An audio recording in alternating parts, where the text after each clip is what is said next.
All right, time for a new Split the Difference. This is gonna be a weird one today. You get more and more prescient every season. This was not intentional, I promise. I promise it Look, wasn't. okay, backstory.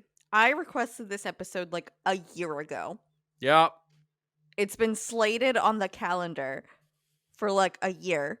yep, We don't produce the show, but we do, like, plan episodes out. mhm. Maybe my future self talked to me back then. I don't know. Yeah, and, That's all I'm gonna say. yeah, with regards to these movies today, it's, Baltimore-based films today. We are talking about Hairspray, Request from Hope, about a year ago. We're comparing the original film from 1988, directed by the great John Waters, Baltimore boy, versus the 2007 remake, directed by Adam Shankman, which isn't really a remake of the original film, but it's an adaptation of the stage play, which was in turn an adaptation of the original film. But Hope requested this, and so I was like, you know what? Let's get some Baltimore pride in there because, well, we lost a Bows bridge, and and O's, hon. yeah, Bows and yep, O's. yeah. We recently lost a bridge, and my childhood is now ruined. So let's get into it real good today. Oh, Oh, this is going to be a rough one. Okay, so I think we've all seen John Waters movies before. If you haven't, what the hell is wrong with you? fix it right now. Fix it the fuck right Fix now. it right now. I mean, even Not John only Waters. John Waters, but Divine. Divine as well. I mean, Pink Flamingos. I mean, there's multiple John Waters films in the National Film Registry. Multiple films. Multiple Maniacs, Pink Flamingos, Yeah. Hairspray, Serial Yes. Mom, like Hmm. Yeah. Towards the latter half of his career in filmmaking, it got not so great. A Dirty Shame is no one's favorite movie. Nobody likes that movie. Even people that worked on it didn't like it. But he has said he is going to possibly return to filmmaking at some point this year, actually, in with Aubrey 2024. He's Plaza. Possibly. It's not greenlit yet. That was a miscommunication. It's not greenlit. They don't have a budget, and she's not completely signed on yet, but he wants to return to adapt his own novel into a film, and that would be his last movie because he doesn't want to end on a dirty shame. I don't blame you. So, yeah, if there's one movie you can skip from his filmography, it's a dirty shame. You can skip that one. Even though Tracy Ullman's really good in it, you can skip it. So. Dude, Johnny Knoxville, he's pretty good in it. He's pretty good in it too, Yeah. but it's just, Selma Blair with, a giant pair of boobs. Like, even that, nah, can't get me on board. Sorry, man. Anyways, so Hairspray, Baltimore Pride movie. Is this the first PG rated John Waters film? Because his films typically revolve around being gross out humor, uh, Not being that's have you seen Multiple Maniacs? Because it's not gross out. It's really fucked up and psychological too. okay. But I mean, is this like his first like Eh, PG, like yeah. family oriented film? This is his first like wide audience Yeah. intended Hmm. film. Yeah, absolutely. This Hmm. was meant to be seen by teenagers who had never seen John Waters before. Okay, so he's tapping into a better market. So he kind of has the same trajectory as George Miller, doing adult films, and then he goes and does like Happy Feet. They make films for everybody, or does Babe Pig in the City. It's like films for everyone. So Hope, you're the John Waters fanatic on our show. Let's explain your history with John Waters films. I I've always been just such a fan. Not only like with Baltimore Pride, but just the fact that he always thought outside the box. He was Hmm. always way different. He just had this style and charisma about him that drew me to him. And it just spoke with me. I just love him. I love his films and even like some of the things he would be on documentaries of. Like he like talked about the club kid scene and like Hmm. the party monsters and it was just the whole thing he represented. Plus, I'm a huge fan of Divine. Loved her. Mm. If most of you don't know who Divine is, look at The Little Mermaid. Ursula was based off of Divine. Yep. Hell yeah. Boom. There you go. Yeah. Uh, and I've seen the documentary about Divine and I I don't know. I It's always just been very attractive to me. Their lives, their Yeah. being, they're everything. Didn't So John Waters give her the name Divine? Like that was his gifting to the yeah, character. because they Mhm. grew up together. They, Yeah, Yeah. roam in the streets together, and hmm Mhm. I love that. Yeah. And it's tragic because this film Hairspray was the last thing she was in before she passed 3 weeks Mm. after the film was finished. So, yeah, last thing. So, I mean, what a way to go out. Great way to Right. go out. Yeah. Double comedy character Mhm. time in the movie. I love that. Like really giving her all the Mhm. background star power. Yeah. Yeah. What about you, Seth? Yeah, so my dive into John Waters happened shortly after I moved to Brooklyn Park, which is just Mhm. south of like oh your boy, like Baltimore proper area. I moved there Mm. and The rough area. I was Mm. gonna say even people from Baltimore are like, oh, Brooklyn Park. Ugh. Brooklyn Park was a rough area to live in for sure. I That is worked Yeah. in Brooklyn Park, so shockingly the origins of this podcast happened in the Brooklyn Park kitchen with me and Devin. Oh yeah, was that the first episode when you did the Suicide Squad? Was that the first episode? Suicide Squad or Wonder Woman, I forget what one of those. It's No, back in the Kong. Film Kong. Rescue Was it? archives. Yeah, was it? Maybe it was Kong Skull Island. It It's was one of Kong those. Skull Island and Life. That's it. That's what it Um, Mm. was. Life, yeah, the not Venom prequel. right.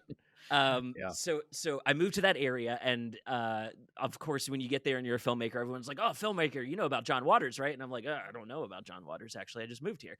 And so everyone was like, you got to watch one of his movies. You got to watch John Waters." And so like it became this ubiquitous name until I happened upon Pink Flamingos. I Mhm. happened upon Pink Flamingos after seeing Spring Breakers. And someone was like, if you like Ooh. Spring Breakers, you should go watch Pink Flamingo. It's a And good that double was feature.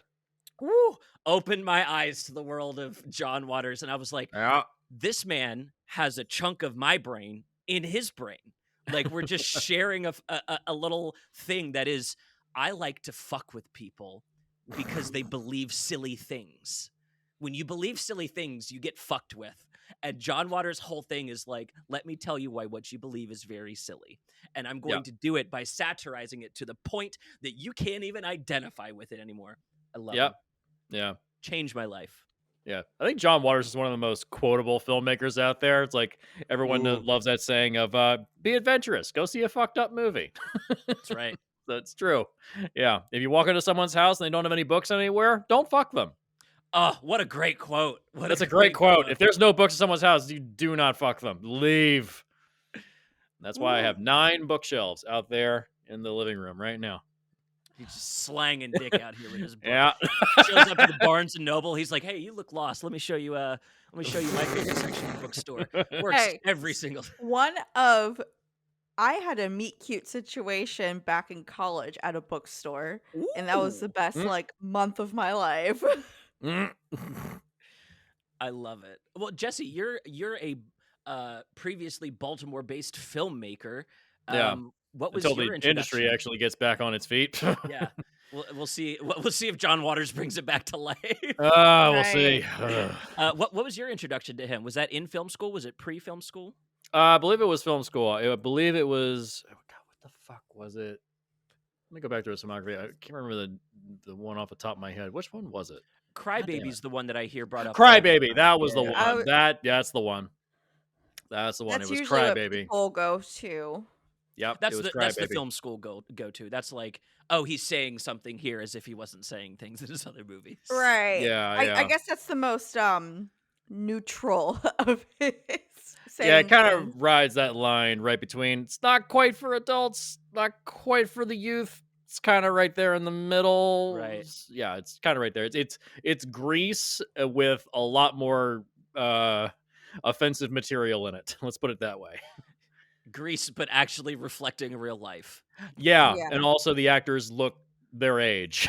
Right. It's like, you go back and watch Grease. It's like these are supposed to be teenagers. They all have like 5 o'clock shadows. It doesn't. No, it doesn't look right. What are you Doesn't talking look right. about? It's all bullshit. So yeah, Baltimore. This is this original film. Man, he loves Baltimore. He Yeah. loves it, and you see it in this movie every single second. The grime and the grit, 1960s. racial segregation. This is pre-gentrification. This Mm-hmm. is when it's down and dirty. Um, I want to jump into the remake a little bit right now. So one thing I hate in the remake, if you're gonna say you're gonna be about the Baltimore Pride film, actually shoot some of your shit in fucking Baltimore, you Yeah, Mr. motherfucker. Mr. Just LA filmmaker Adam Shankman. He had a vision. I like a lot in the remake. I'm excited to get into that one when we get into it. But it I is didn't hate it. it John Travolta is bringing us the most Baltimore in the film. Let's be quite frank. In that remake, he's bringing us the most Baltimore that you can get in it. Yeah, although his fat suit that he wears in the movie, like you ever see those Photoshop versions of the people with the face where they shrink the eyes, the nose, and the mouth into the actual face, and Oh it's like yeah, Oh, yeah, his head yeah. looks too big for his face. It's too weird. Anyways, yeah. yeah, We'll get into that part. Yeah. Let's talk this original. Are there any other movies that display Baltimore the way this displays Like I feel like this movie does for Baltimore what New York is like expressed to do in movies. I mean the TV show The Wire. I mean obviously The Wire. I mean that Movie based though. Movie Yeah, based. yeah, yeah. movie based. Oh, man, Right? Like there's lots of good Baltimore set TV. I think a lot of the Hannibal stuff is set around Baltimore. Hannibal's But set Yeah. around Baltimore. but it's Yeah, not showing Baltimore as a character. And in the Hannibal was original never filmed in Hairspray. Baltimore. Hannibal did not film in Baltimore. Oh, well, that's No. why you don't have the character in there. Yeah. Well, no, it was more like Annapolis because Hannibal was more. But it May did, not have but been filmed, but yeah, it was more like yeah. in that area. DMV general area is Yeah. where Hannibal's based, but none of that was filmed. I think all that was filmed in. I think it was Vancouver. I want to That say sounds right. Probably. it's cheap as dirt. Yeah. Again, So, a city that stands in for New York that's not New York because we know what New York is in movies, but we don't know what Baltimore is in movies. That's a yeah, tragedy. yeah, it sucks. This is it. The Hairspray's your way in. When Yeah, like when I saw the opening scene of, you know, I was like, "Oh, I've been down that street." yeah. You know, I know it these was, roads. and that's like what I think warmed my heart. Is like, wow, this is my city. Mm. Mhm. You know, because there's so many movies out there now that are like filmed on a soundstage, or like they'll be they'll say it's this, but it's really like in Georgia somewhere. Yeah, Like, yeah. Was it? What was it? Was it Falcon and Winter Soldier? This is Baltimore City. Bullshit. no, I That's was Atlanta. so There are mad. there are no hills like that in Baltimore. Shut up. I was so mad because people were like, "Oh, they were in." I was like, "No, they weren't. No, No, that they is weren't." They walk up to like rows and rows of one-story homes, and I was like, "Where? no. Point to that on the Baltimore map. I don't know where that is." They are row homes, one after the other, looking like goddamn headstones in a cemetery. Okay, Jesus Christ. I used to take the tram in from Brooklyn Park to Inner Harbor. The and light like rail. light rail. light yeah. rail, yeah. Say your I- shit right, Seth. Listen, I'm Tram? What are you from 1950? What the fuck? We don't call it. What? I'm adapting my language for the non. This episode, with all three of us being from this area, could easily turn into like a Pennsylvania episode on the Nick Kroll show. Like straight up, like there. The O is Danny Ocean fucking heavy in here. I'm just trying to mix up the language so people know what I'm talking about. Oh, okay. But still, that you could say the tram. Really, it's That's what it stands for, man. Sorry. Anyways, back to the row homes. That was like the view as you drive or as you ride into the city on the track is just all there's it's such a unique area because Baltimore's in a swamp. Like Yeah. it's built up and sits on top of nothing. And to see it displayed that way in Falcon and Winter Soldier is like, sorry guys, I'm so sorry. This is just not Yeah. believable. What happens when Disney tries to take over Baltimore? Yeah. So I'm going to get into that a little bit in the remake later on. But for right Sure. now, let's stick with the down and dirty. So what's the term?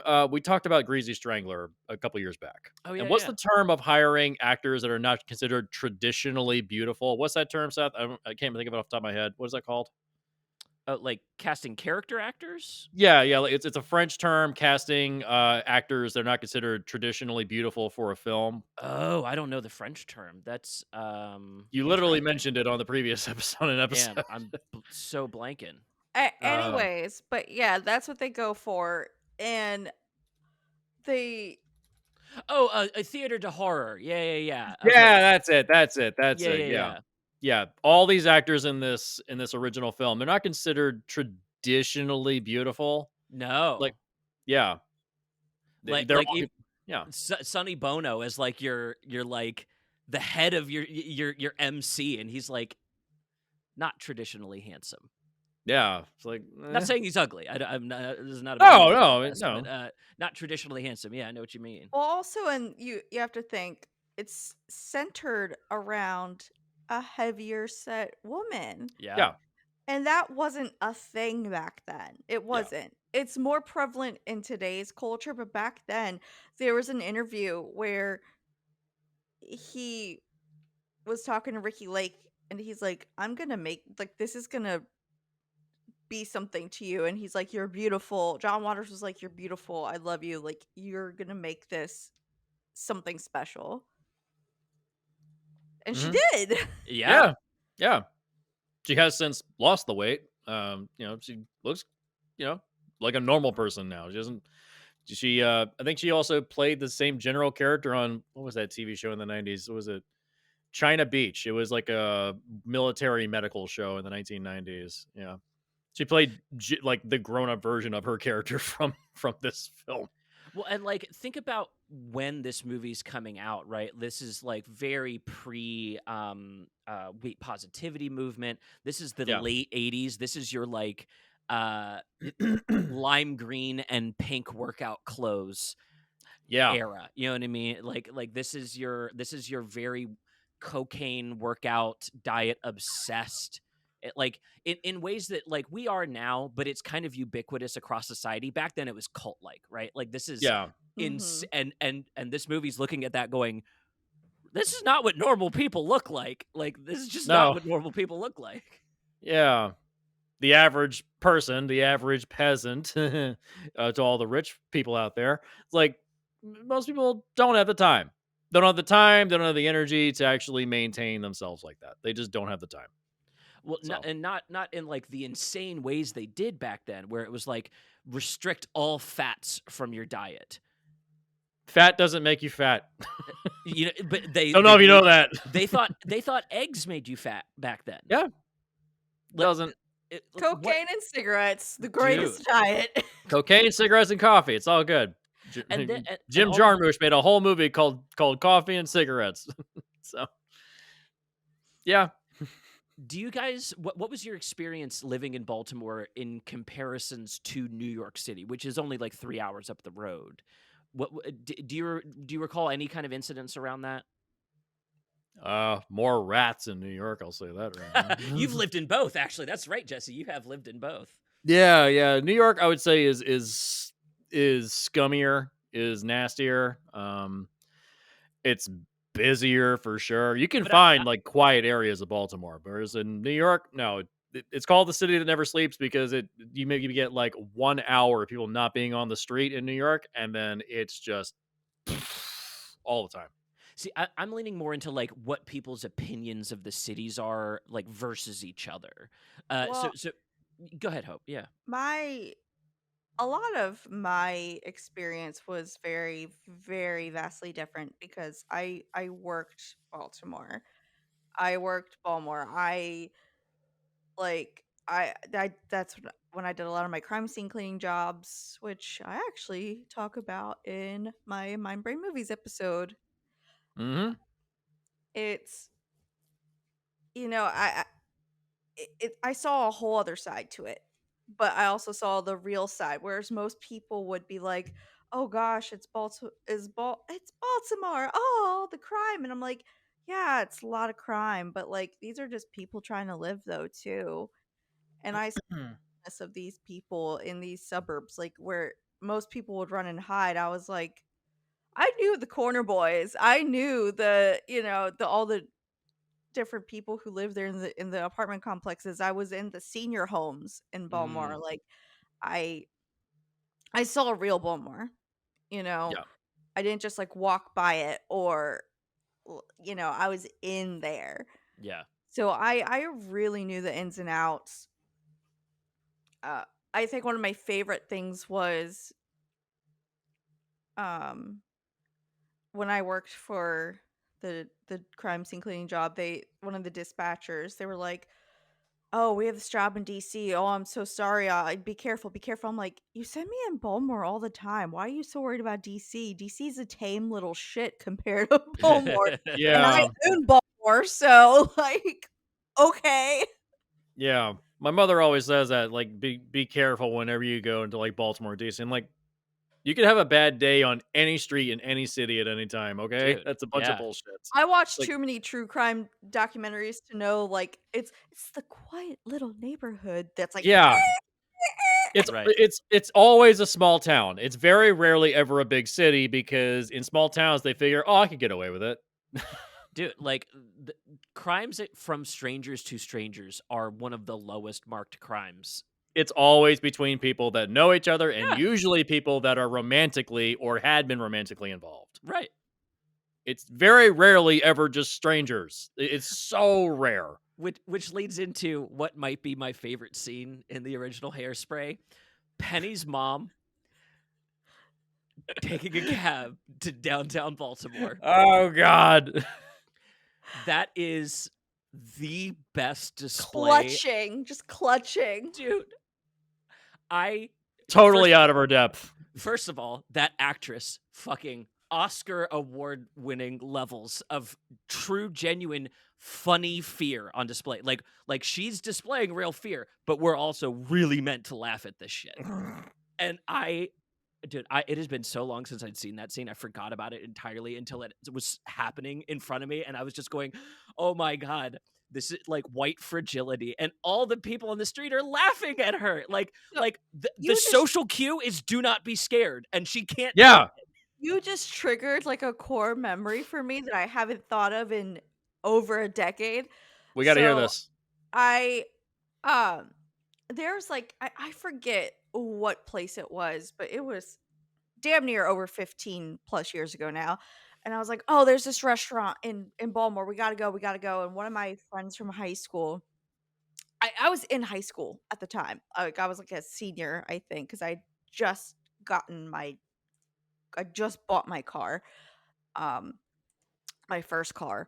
And I was like, "Oh, girl, we gotta go, we gotta go." And she's this little like 4 foot nothing little white girl who I went with, and I'm just driving. And again, I'm used to this. I'm used to Baltimore. I'm used to all this, and I'm driving. All of a sudden, we're at like this stoplight, and she like looks, and then I just see her hand slowly creep to the door, and she like slams the lock and like hides. And I was like, "What is happening?" And she's Damn. like, "I don't trust this area. Why'd you bring me here?" And I'm like, "This is the nice part." What? Dog, we're in Towson. Right? I was like, "What?" Jesus. Oh man, I took a Dude, friend of Towson mine. is Towson is like too white for white people, okay? Jesus That's what I'm Christ. saying. No, I took a friend of mine from West Virginia. So my band was like Western Maryland, but Baltimore is where all the venues are. So we would come Yeah, up yeah. on the weekends, and took a friend of mine, like had never left West Virginia in his life. He's straight up Charlie from It's Always Sunny, has never left his state. And I'm like, "You're coming to Baltimore with us."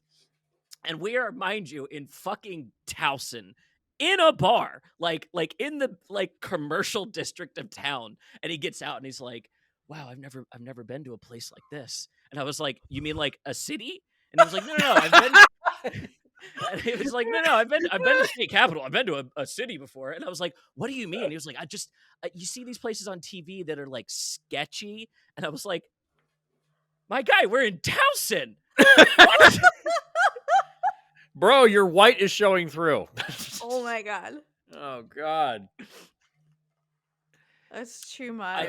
And honestly, I love it. I love leaning on like people are scared of Baltimore and being like, yeah, stay scared of Baltimore. Yeah, please stay scared. Don't let other people move there. Yeah, please stay out because we need to keep the traffic down because we don't have a fucking bridge anymore. Whew, speaking of prescient things in the episode. This was not planned, I promise. So what happened was we were originally going to do this on Sunday. It is now March 29th. We were going to do this last Sunday. Seth got sick with a horrible throat infection. So we said, okay, we'll push it off to Friday. Two things happen in the week that transpires. One, the one happened before, but still within the month. Yeah, but we within hadn't the month. discussed it at that point. Well, we had only watched it. Yeah, recently, So, anyways, the Francis Scott Key Bridge got hit by a giant fucking tanker because Republicans love to deregulate things and say fuck safety in favor of profit. So we don't have a bridge anymore. It's going to take about a decade and $4 billion to rebuild. That's going to fuck traffic. So if you're not from Baltimore, stay the fuck out. I'm already going to have to fight my way through the goddamn tunnel to get to work. Shut the fuck up. Stay out. 2, documentary called Quiet on the Set came out, which is all about how children's television, which going into the remake, Amanda Bynes is in, part of our history of in children's television. And James Marsden is in it. And yeah, so I know everybody likes to say that the Star Wars prequels and George Lucas ruined your childhood. No. This will ruin your childhood. This will fuck it 3 ways to Sunday, okay? I don't want to go too off topic, but something I've been thinking about in reference to the Quiet on the Set documentary has to do with a really dark side of TikTok that I don't know, not TikTok. We'll say internet videos. Let me not demonize the app that is under fire I've gone down right multiple rabbit holes. Bring it. Yeah. The kink space has invaded the life hack and crafting spaces. So there are kink videos being made that present as like normal ass crafting life hack kind of stuff. And it is odd to me that that is the new darkness for us. And it feels very similar to the kind of stuff they were getting away with on Quiet on the Set with regards to like the gross out humor on Nickelodeon shows and Disney shows being very sexually charged. That hasn't disappeared. That is not. People want to talk about Quiet on the Set as if it's a past thing. We are shining. Oh, it still light. happens. Yeah, we are shining light on a trail that leads up to today. Yeah, I saw this one video, like this one short video where it was like somebody from Disney, and they were on the phone, and the caption was asking when my like don't my NDR is up so I can your talk. NDA. Yeah. So I was mixing DNR and NDA together. Listen, in some cases these should be DNRs though. You're not wrong. Yeah. Yeah. But it was saying like, oh, wait, asking when my NDA is up so I can talk. Spill the bit. Yeah. Ooh. Cat Williams really started something this year, didn't he? Oh boy, God, what a year! And it's only March. Jesus Christ. I know we were going to talk about Hairspray at some point, and I know we're going to get to it at some point, but it's just kind of fun to just talk about Baltimore and all the shit surrounding this movie. Dipping in and out. We're dipping in and out. Yeah. So I will say one more thing with regards to the bridge. All you right-wing conspiracy motherfuckers that think it was Russia that did this, I want you all to please get guns and kill yourselves. Every single one of you, I'm sick and tired of having to deal with you pieces of shit every single time a catastrophe occurs. Wait, what do you mean get guns? But yeah, okay. Pull your gun out of your locker and just put it in your mouth, please. My favorite. I'm so sick of it. My favorite theory revolves around the movie Leave the World Behind, and they were like, oh, they predicted this. The one ship in the movie crashed, so no, this ship in the real world is crashing. I was like, that's a fucking stretch. Yeah, you gotta stretch before you reach that far. Media literacy is... We are fucked as a species. Like rarer than gold now, I feel. Like, what? They look the same, so they're the same? Like, is that what you... That's That's the why I was logic like, here. it's my favorite conspiracy because I was like, what? That's like that. It cracks me up. It. The one thing I will say is Baltimore Pride. I used to cross that bridge all the time for work, Same. and I would do it at odd times of the night for my work. And I just keep thinking if I lived back down there, that could have been me on that bridge. Yeah. Mhm. Yeah. And it's so sad to see this tragedy, not only to the bridge itself and to the city itself, but all the people. And I might be a little harsh in saying this, but I'm glad it happened when it did because I'm Oh yeah, in the thinking, middle of the night. Yeah, Oh absolutely. yeah, yeah, if it was the midday, that would have been way that's what worse. I'm saying. It could have been, it's already a tragedy. It could have been like, it's already a great tragedy, but it could have been an upscale catastrophe if Yeah. it had happened peak traffic. So that is the only silver lining I guess I can find in this is uh, yeah, Yeah. that's all I can say. Well, and it's like Yeah. to the conspiracy theorists, it can't be a terror attack if it happens at 3 o'clock in the morning. It was Yeah, like they want you to see 2 o'clock, it. 1:32 Yeah, a.m. Yeah. They would want you to see it to inspire, terror. yeah. It just breaks down. I love how engineers are getting online to be like, no conspiracy theories. A very big heavy thing hit a very brittle piece of metal. Yeah, everyone's Don't a need a physics degree to figure this one out, y'all. Not everyone's a ge go up to somebody, here's their knee, kick them sideways on the knee. They will collapse worse than that bridge. Yeah. I, It's just I'd pressure like to be points. clear that Jaguar Sharks does not specifically want anyone to put guns in their mouths or kick knees. These are jokes, folks. This is a comedy podcast. These are examples. I'm using Mhm. human anatomy as a more relative thing because it's hard to comprehend a bridge. Think of your own human anatomy. If Yeah. someone were to hit you on the side of your knee, you would Yeah. crumble. Exactly. Yep. It's the same thing. That's my one-to-one example. Yep. Everyone's a geologist when there's an earthquake. Also, that bridge would have been more reinforced if it had been built to take buses back and forth across the city, but it was specifically made not to prevent black people from moving around the city more easily. Mm. So if they'd have just not been racist, we'd have had a better bridge by now. Hey, there's a thought, Republicans. Jesus And Christ. speaking of that, we go back to Hairspray. Yay! Hey, you. see, we brought it back around. It's all related. It's all fucking all related. related. It's all related.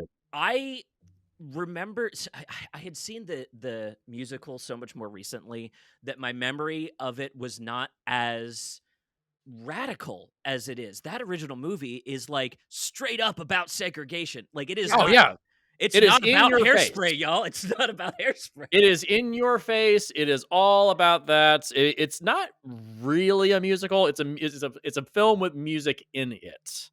The remake is a straight up musical because it's an adaptation of the stage show. So Yes. this isn't really a remake, but it's kind of.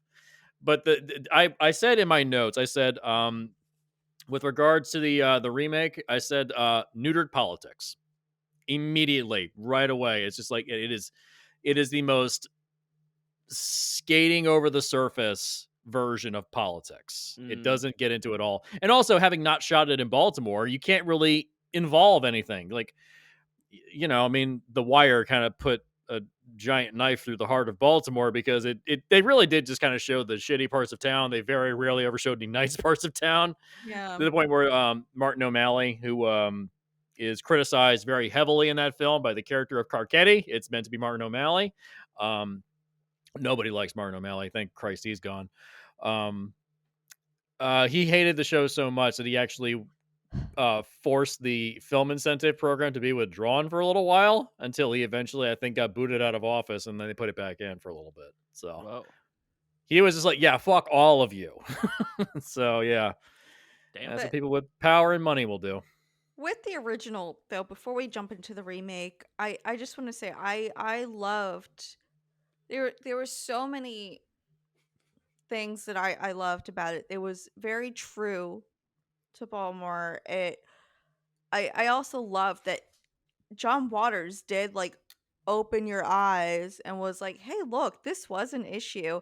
And in interviews, he said, "I gave it a happy ending." Because this Yep. was revolved around like true events in his life growing Mm-hmm. Mhm. up there. And Usually there um wasn't a happy ending. and there Right. wasn't a happy ending like that. And he's like, "I gave it a happy ending because it deserves it." He's like, "This is the ending it should have been, not Yeah. what it was." Yeah. Yeah.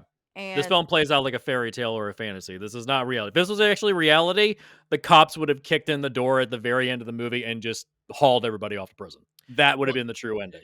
d- It's I, like I that ending of what that alternate ending to Get Out, where he actually gets arrested by the cops and gets thrown in yeah. jail. It would be that. That would be the true ending, but we don't want to end a movie like that on that note. So yeah, honestly, I think the movie would have ended at the hop at the amusement park when the Yeah. when the yeah, riot breaks out. That's truly the yeah, end of the movie. Like you could yeah. turn it off there, and that is the events that would have transpired. Hmm. Yep. Nobody's gathering in the same space ever again.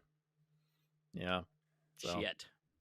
yeah. But but because it is romanticized, and thankfully it is a fun movie. I love the relationship between Link and Tracy. You know, Yeah. it shows an actual real relationship. Like he did care about her. He Mhm. cared about the actual movement. Whereas in the remake, it was just kind of like, Zac Efron getting a paycheck. well, it's not even just that. The character they wrote for him too was just like, "Oh, well, I liked her cuz she danced. Now I don't care." Um, Yeah, "Oh, he's but now he's that way she's cut down. free, I Yeah. care again." Like, no, you can't hop in and out and then expect like Right. In the Yeah. original Link's in he's in. Like he's part of the gang. He's Mhm. yeah, rolling in through. the He's learning the original lessons with Link, them. Yeah. he was like true to the end. He was like fighting the cops like, "Tracy, I'll get to you." Like I was like, respect, bro. Right. Yeah. Respect. That's how you treat your woman. You know, I and not only that, but I also liked the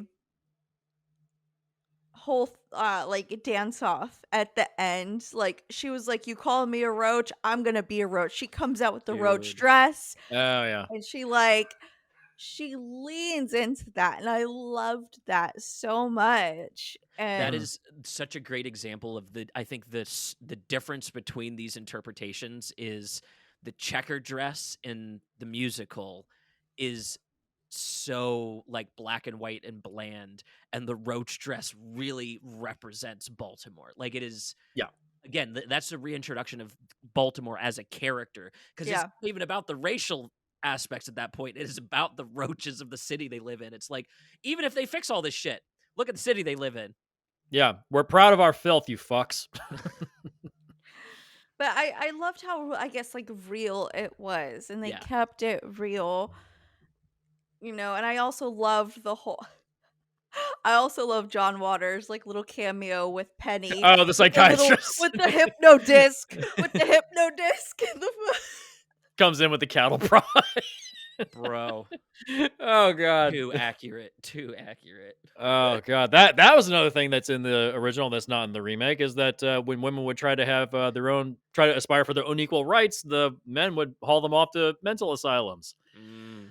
That Yep. was a thing. That Wouldn't was a have that thing. had been extra fitting with all the Amanda Bynes stuff recently? If they would have kept Oh that around, god. you know what I Oh. mean? If they would have kept that around, Oh man. Well, okay, I'm gonna jump into the remake a little bit. So, Yeah. all right, let's discuss Quiet on the Set just a little bit. So, for those that haven't seen this, it's on Max now. It was aired on television. I can't remember what network it was on. So basically, all your favorite kids' TV shows, all that, the Amanda Bynes show, things like that, they're on Nickelodeon.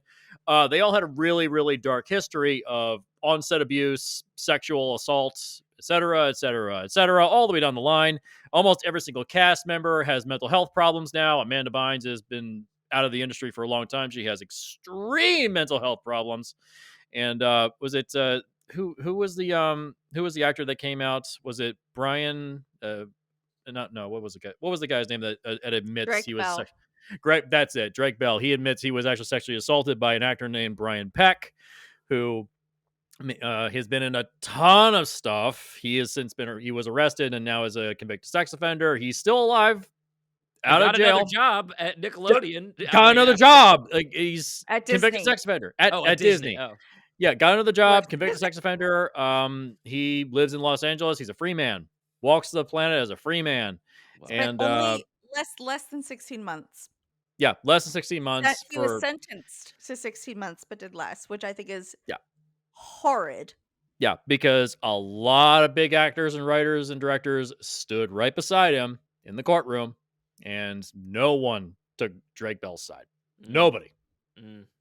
And that speaks volumes to the kind of abuse that happens in the Hollywood system.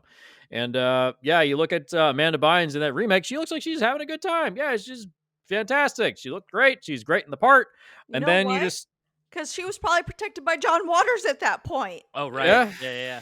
that's fair. John Waters was on set and he was still overseeing it because it was his name still attached because he Yeah. was Yeah. the flasher at the beginning of the movie. Oh yeah, the flasher that doesn't actually take off his clothes completely because it's it's made for younger eyes. But Honestly, that scene made me think of Revenge of the Nerds because at the very beginning of the film, when the gang is like, "Oh, well, the Alpha House, like bricked our house, and they were at the cops. What can we do?" And he's like, "It's just a horrible world out there, boys. See that guy over there? We arrested him for mopery." Mopery? What's mopery? Exposing yourself to a blind person. Wild. there are still some good jokes from Revenge of the Nerds. Jeez. But yeah, Amanda Bynes, rest in peace to her career. Oh, Jesus. If you see photos of her now compared to photos of her back then at this time when this came out, it looks like two different people. It looks I like just want to two give her a complete. hug. Yeah, Yeah, dude. she's not doing well. It's sad. But yeah, Quiet on the Set, great documentary, heartbreaking. It will ruin your childhood more than the Star Wars prequels did. So yeah, it's be ready to swallow a giant mountain of shit when you watch it. God, All damn. the I didn't even notice all the like creepy sexually suggested jokes in all those shows. I was like, "Oh my god, this is like it's okay to do that in something like The Simpsons, like animated stuff, like South Park or Bob's Burgers slipping in like really adult jokes because they try to slip it past the censors and get away with it. Whereas with this, it's children. It's not okay. That's my biggest thing. Like everyone's like, "Oh well, Cartoon Network was like had a lot of adult jokes." I was like, "Yeah, It's I cartoons. was like everything was voiced by adults. They were drawn as cartoons. Oh Not my once god. did a fucking child enter any of those rooms." I'm begging y'all. I'm begging y'all. Please start to learn some logic circuits or something. Cartoons are not the same as actual children.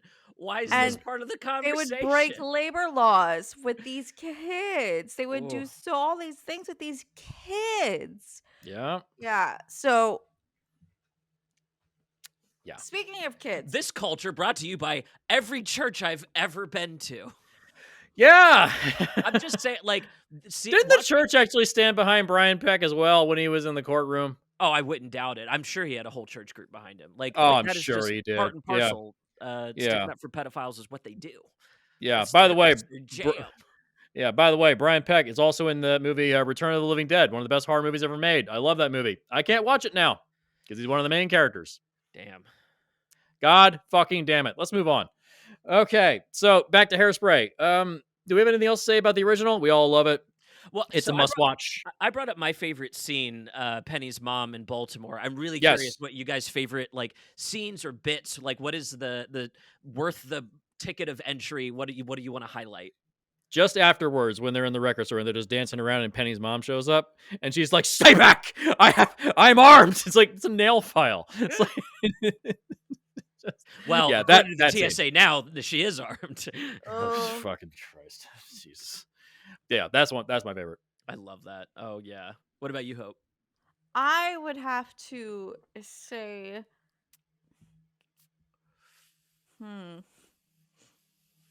I All really of John did. Waters' bits are really good, even though he's barely in the movie. Right. Um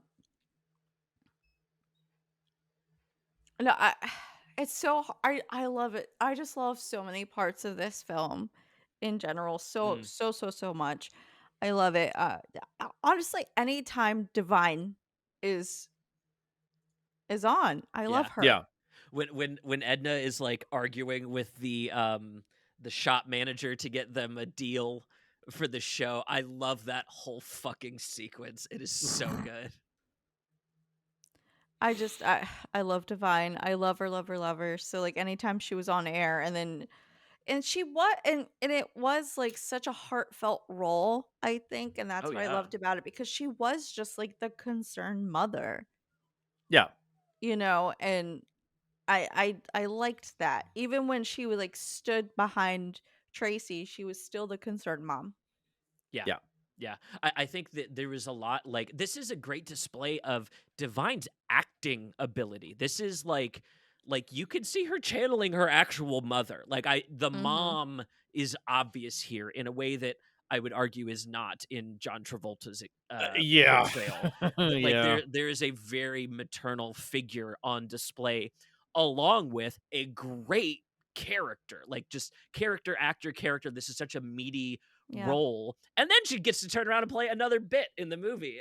Oh yeah, Yeah. the TV station manager. Yeah. Yeah, That's great. That's great. Yeah. I, that's talent. That's acting Yeah. talent. yes.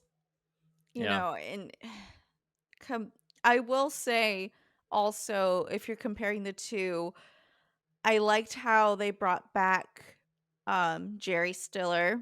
Yeah, Oh yeah. His little He was cameo. the dad, and then he becomes in the original and becomes the couture shop owner in the remake. I wish Uh, he would have got an ad in the final hairspray contest the way that he does in the original, yes. Mhm. because I feel like Jerry Stiller would have killed that fucking mom. Oh god, yeah, he Oh would have yeah. ate that shit up. Right?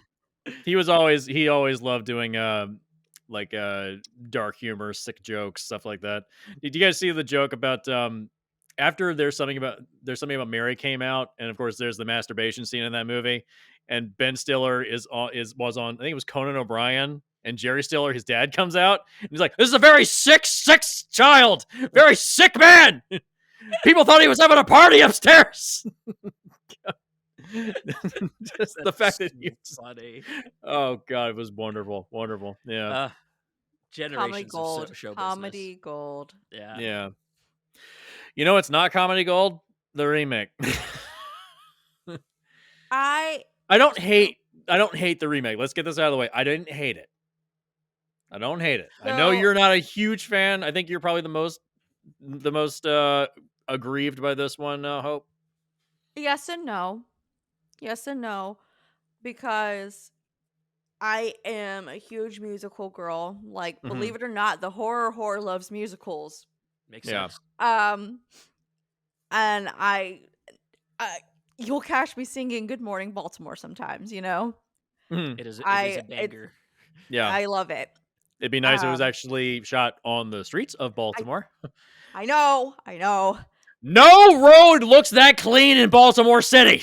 The way I think of it is, I think of it in the musical aspect, and they're singing it on stage, not in the film.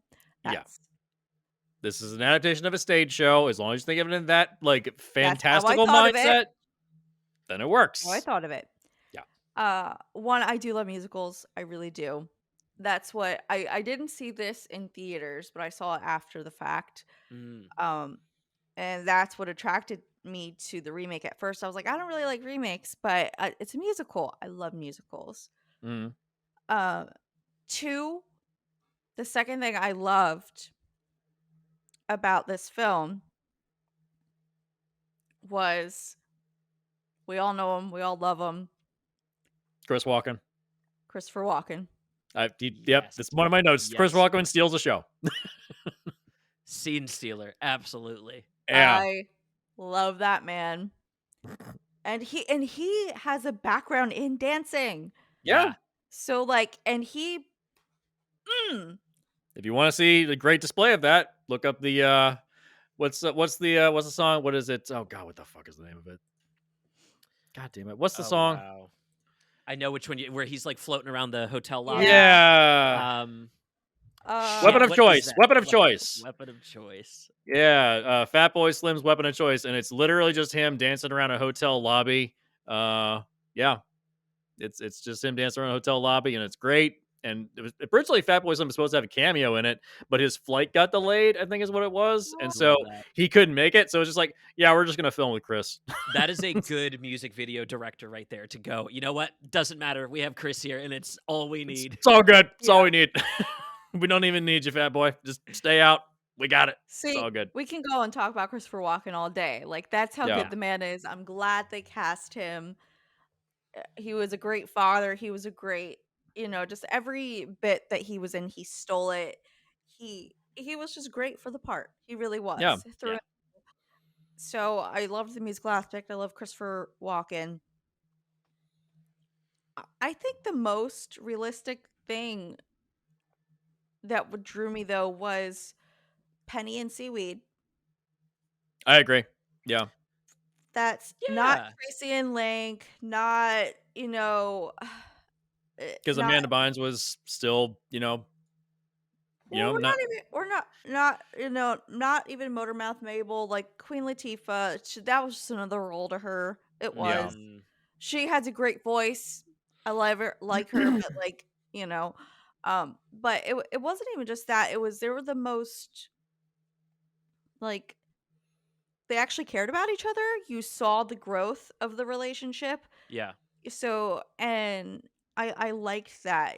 And it whereas everything else I felt like was very just like passed over. Mm, Yeah. Yeah. I feel It's worth that. noting that the remake is a half an hour longer. But A it's lot of that all is, the yeah, music. It's not all the the music. story. It's not the story. It's purely the music. Yeah. Yeah. If anything, they truncate the story a little bit for the They do. sake of the stage and Yeah. musical. Yeah. Well, like the riot scene that happens in the original film, is that even present in the remake? Gone. No. Because we don't want to make anybody They angry. switched it out for the walk. Yeah. Which doesn't have the same impact. No. Mm.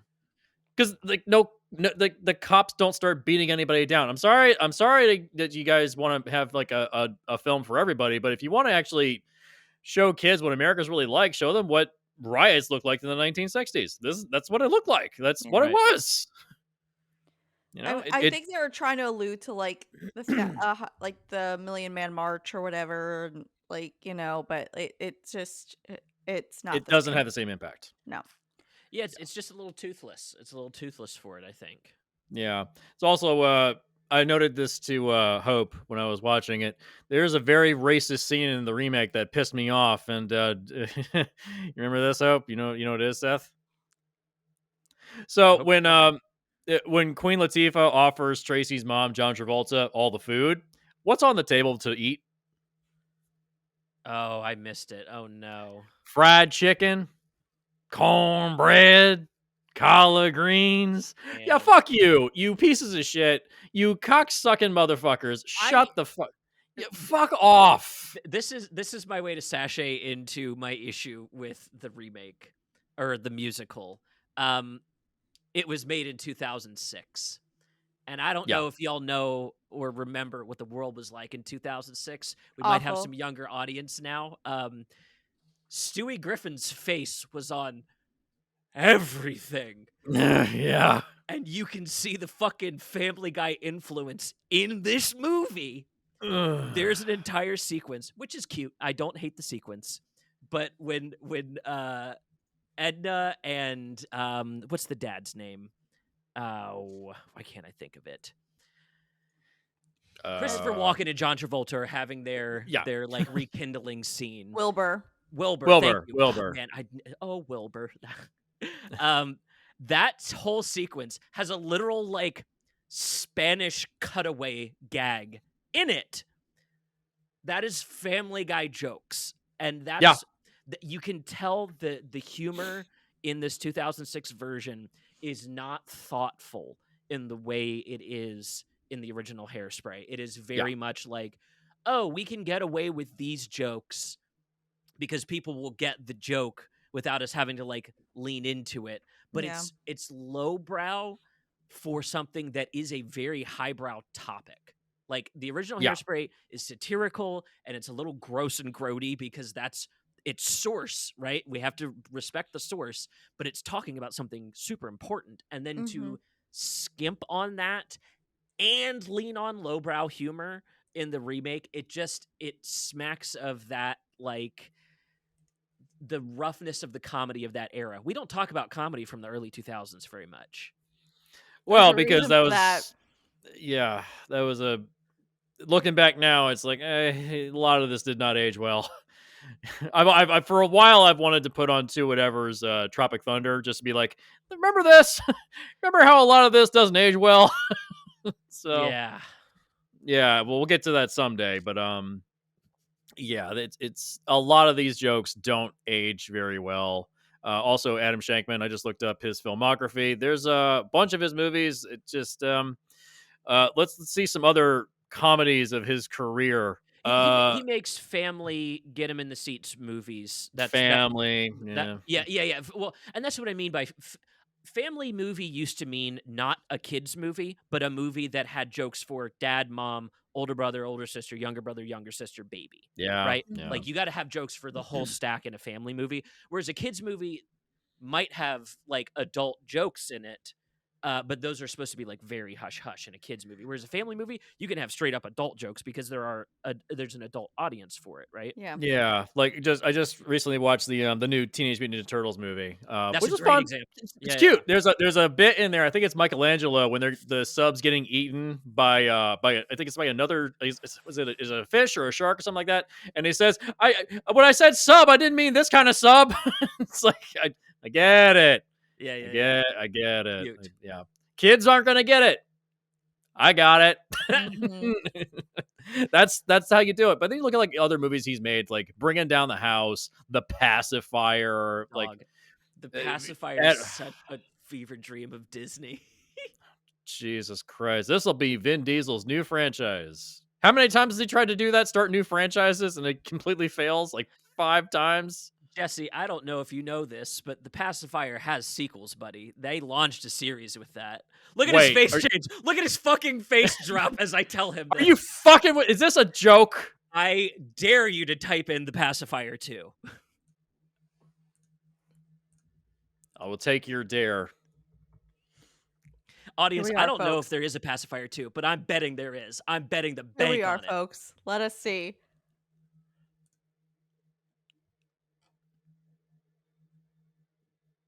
Oh no, it's in production.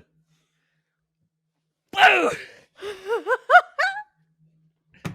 I can't miss. Yeah, no, like that's the thing. If you get something into production once, you can keep it in production. I think we're gonna have to end the episode soon because we just gave Jesse an aneurysm. Oh. When's Okay, back to Hairspray getting a Hairspray. remake? Back to Hairspray. So yeah, I don't hate the remake. I think it's fine. I'm sure I'd like it a lot more if I saw it as the stage show and not the movie. Yes. Ooh, what an argument. Okay, yeah. I could Yeah, get, I I sure- agree. behind Yeah. that. Yeah, I'm sure if I saw this as a stage play, great. The But I think costume that- changes happening live and shit, that would be very impressive to Right. behold. Yeah, I mean, and another thing that I think hurts this remake, the cast. While I like all the big names that show up, it's one of those things that's we refer to as star packing. You pack in a bunch of big names to have like a scene here and a scene there, and they collect a paycheck and they leave. It Zac makes the Efron was there. He was Yeah. coming off High School Musical. Yep. he's big. Let's put him in You another know, musical thing. You know, Brittany, is it Brittany White? Brittany Snow? Brittany Snow. Amber. She's coming off of another 1960s themed NBC show that was just popping off at the time. I think my family watched that one. Yeah, everyone here is here because they have things related in the industry. Queen Latifah. We have John Travolta. Right. We- The guy known for dancing movies. Yeah. In your dancing James movie. Marsden because he looks like a Michelle 1950s person. Pfeiffer. Yeah. James Marsden, unfortunately, is in this. He was one of the guys that defended Brian Peck when he was arrested. I would like to run one little thing out on that idea, though. Yeah. I from what I understand, the people that wrote letters for Brian Peck, a lot of them have because of the documentary, recanted and said, I would not have written the letter had I known the truth of the matter.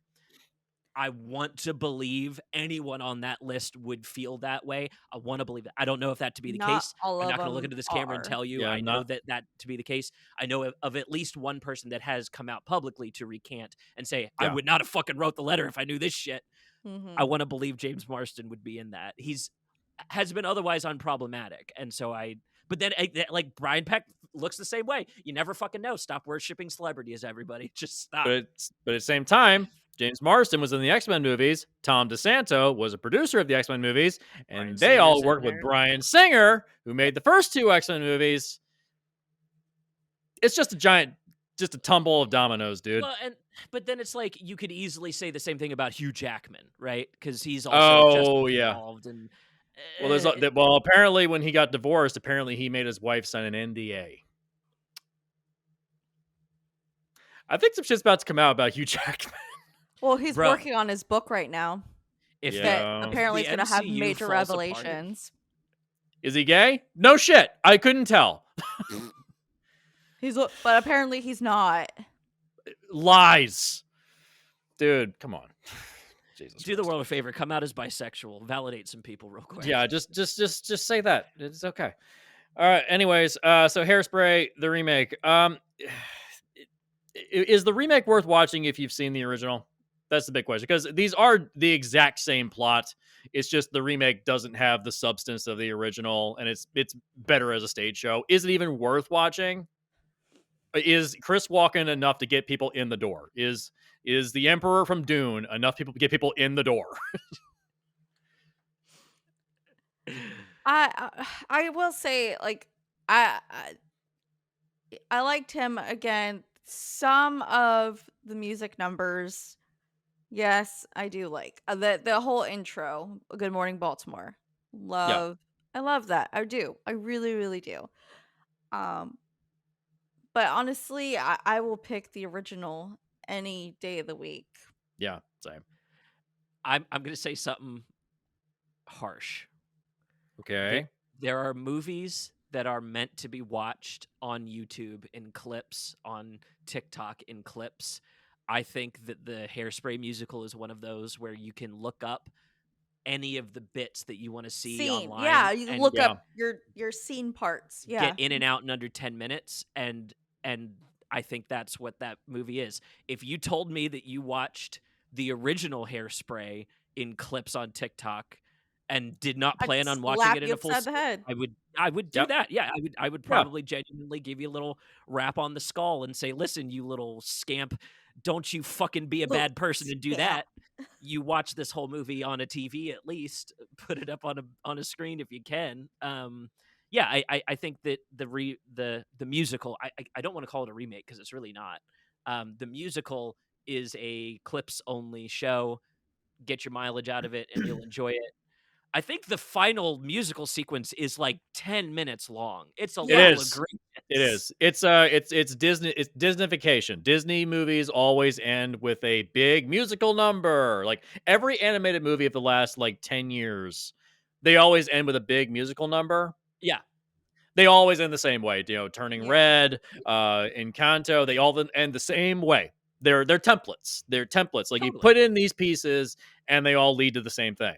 But here's the egregious part, Jesse. In those movies, musically, they have two keys. You play your final song, and you get one key change to signal this is the end. We're pushing out to the credits.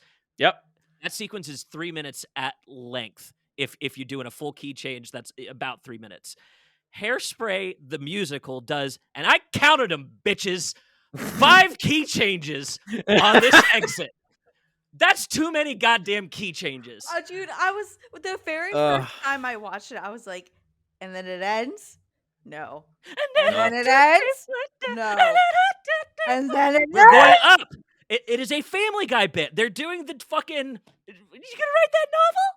They're doing that with the music and just pushing it up and up and up and up. Yeah. It's a little egregious. It's very... That ending really tests my patience. It really tests my patience. And here's the worst part of it. That musical number, our lead only gets the first bit. Yeah. She's not even part of the main She part of doesn't. the She song. doesn't bring the house down. John Travolta brings the house down. Yeah. Also, I think the ending with Michelle Pfeiffer getting caught on camera is not as interesting as Debbie Harry getting her head blown off. Oh my god! I would say the ending of the original is way better. Oh yeah. Yeah. It's so funny the way that they swap humor right there. It's so like that's so like Three Stooges, lowbrow, like goofy shit in the original, and then the remake's like, oh no, we have to like show her really getting taken down here. Yeah. Oh. It also wouldn't make any sense, like seeing those cameras in the 1960s. Like they don't record sound, and they didn't have the mics on her, so no one even knows what they're looking at if you really think of it logically. So the ending of the remake doesn't make any sense. The original makes more sense. So yeah, She stuffed a fucking bomb up in that beehive, and it proves Mean Girls right. There is secrets in the hair. yeah. I think that's a good place. Oh, my camera went ape shit. The show's falling apart, people. It's turning to gumbo. Oh my god. Stay up. Stay up. God damn What it. is happening? I feel like we're in fucking Cloverfield right now with you, Jesse. I'm gonna pretend to be like I'm in a Star Trek episode where the set started shaking. It's like, oh no, the ship's being hit. If there's one thing I don't like, it's this camera very much. It's because it does this stupid thing. Like, dude, focus. There you go. I have no issues with mine. Seth I has no don't- issues with his. I turn my gestures Because to you gimbal sit still, off. I'm animated. Even when I'm animated, because I know how to freeze frame my shit. Yeah, mine doesn't even follow my face anymore.